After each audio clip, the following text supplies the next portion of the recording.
Yo, it's your boy Big Country, aka the Right Brother, coming at you with another from my sleeper berth, because I was getting good sleep and something just woke me up and I was like, you know what, let me get back to these people's questions.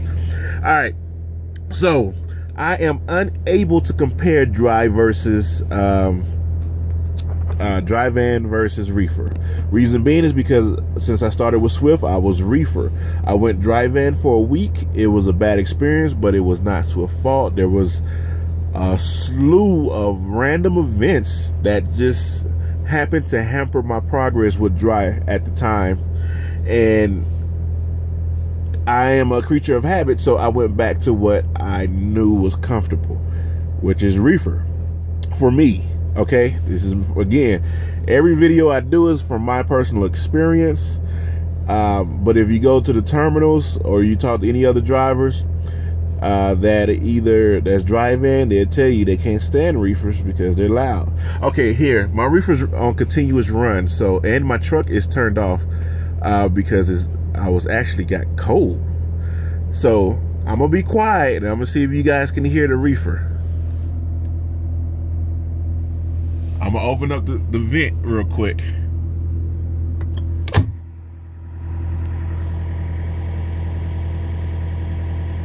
Do you hear that hum? That is the reefer. All right, wait a minute. Let me get back under the covers, cover up the man boobs. Slide that right. Yeah, nose all stuffy. I actually got cold. It's still summertime. Anyway, where am I? I am in Wyoming. Okay, anyway, I get a lot of questions about what's the least amount of miles that I get. It's hard to answer that. The reason why I will have a little bit of miles is because of whatever I'm doing, meaning I probably went to go see family, friends. I probably did a 34.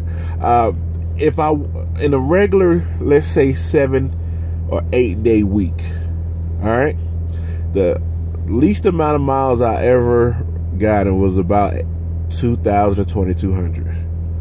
But again, there was a reason why that happened. So when people say, well, what's the least amount of miles that you get driving with Swift or driving reefer?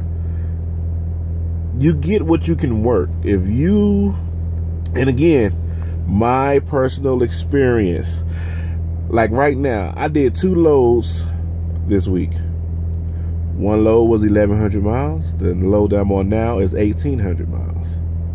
That's not including the empty miles. I think I went from the empty on this load that I was on, I was empty for 350 miles. I went from Denver to Kansas.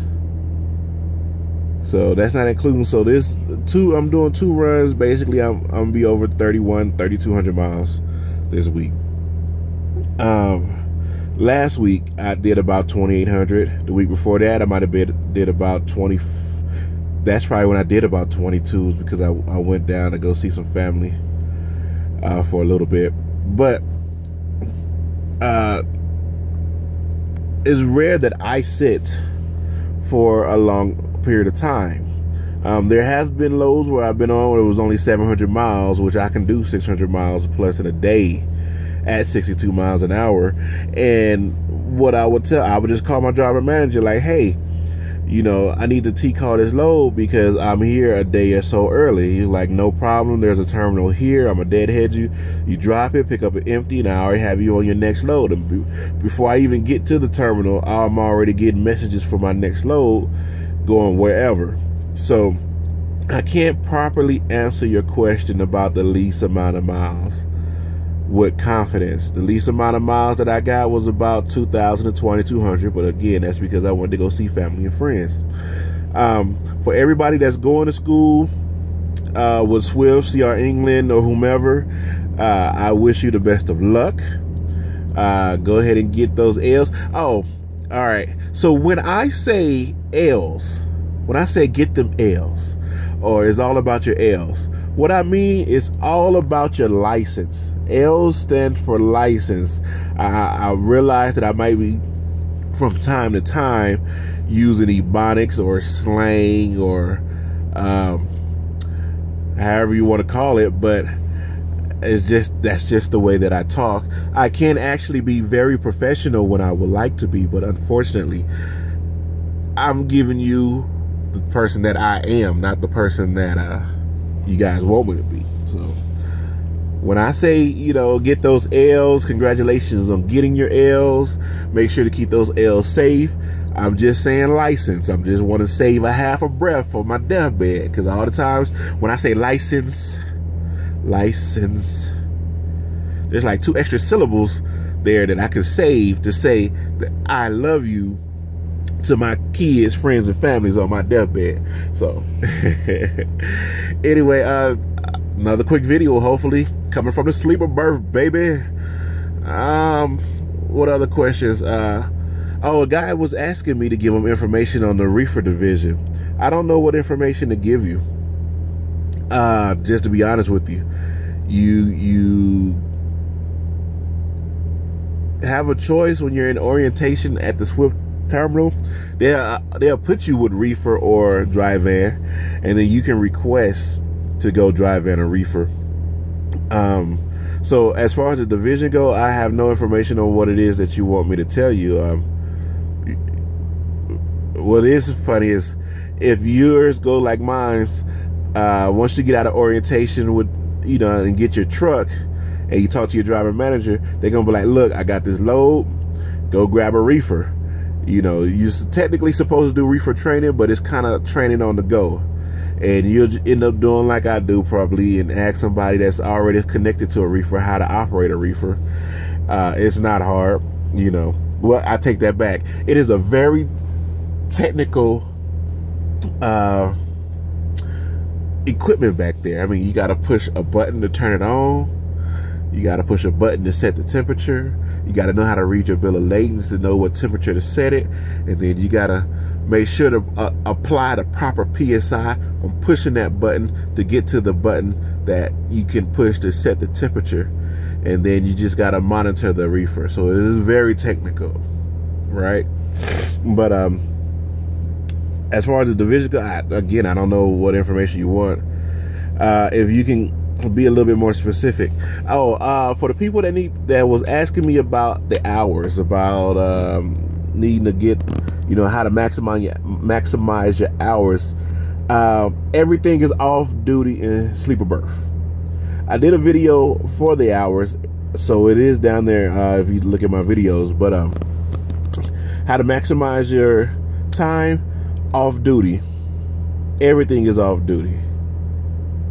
Once you wake up in the morning, you do your pre-trip. If you don't leave at 15 minutes, you go off duty. Now, you need to stay off duty for 5 minutes for it to actually be worth something. And that way you'll save your time.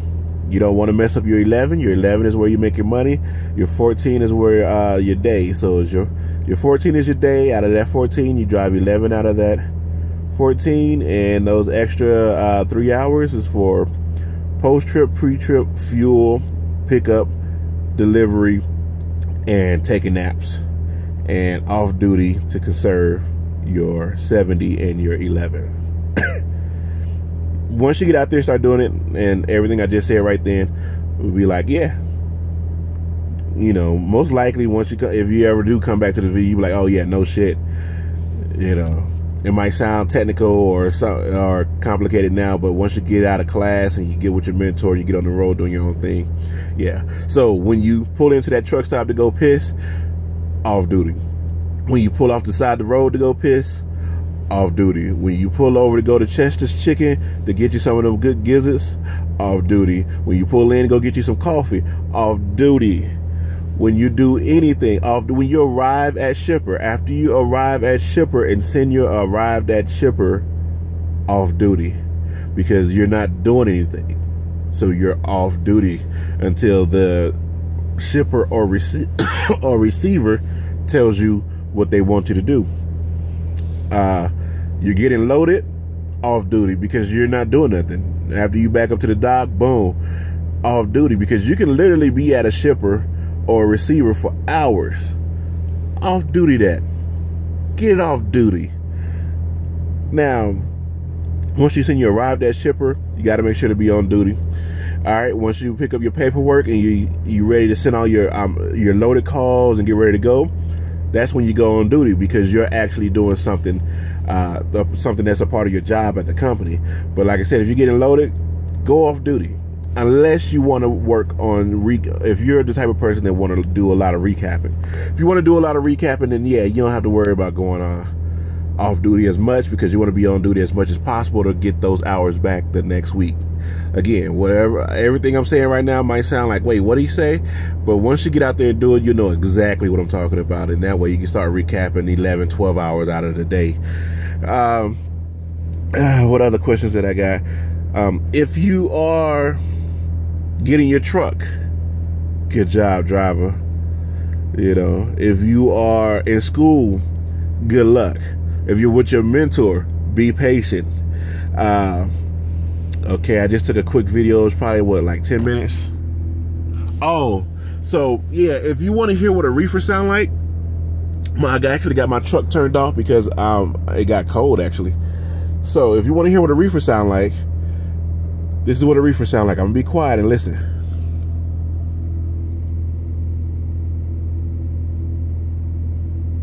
You hear that? Because I got my reefer on continuous, so I'm going to open up the vent and let y'all hear what the reefer sound like.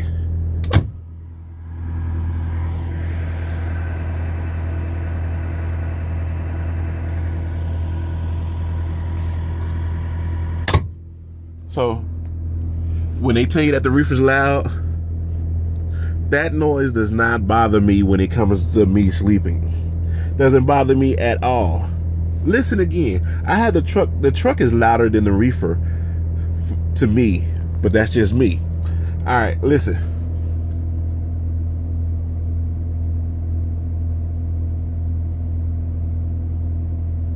That's it. That's a reefer. You know, the loudest part of a reefer is when it turns on and when it turns off, because when it turns on is and then when it turns off is so that is it. Okay, I'm going to be turning off some of the videos that I have down there because I had a good guy give me some information. When I make videos, I don't think about the consequences. About, you know, there's thousands of people that's looking at my videos, which I've never expected thousands of people to be looking at my videos.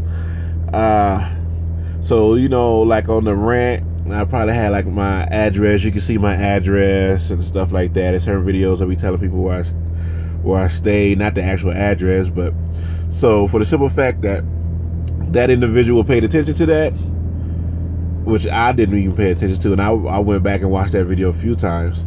I'm about to take them down, and then when I go home, I edit, or unless I can find a way to edit from my phone, like blur the address out or something like that. Because like he said, everybody on the internet is not nice. But I mean, I like my swift rant.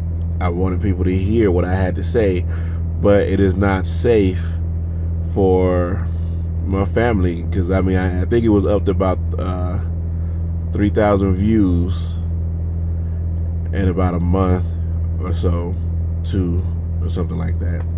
So some of the videos might be going away, but now we be more conscious about where I'm making the videos and what information is in the background of those videos.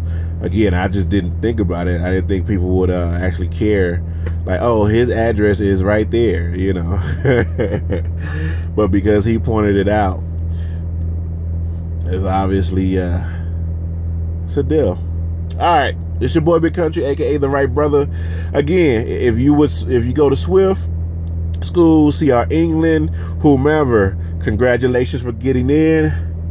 If you passed your permit, congratulations.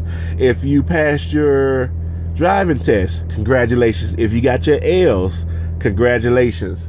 If you got off the truck with your mentor and you waiting on your truck, congratulations. If you get your own truck and you take your first load, welcome to whatever company you went to, whatever company you chose. Congratulations. All right. I'm out of here. All right. Peace.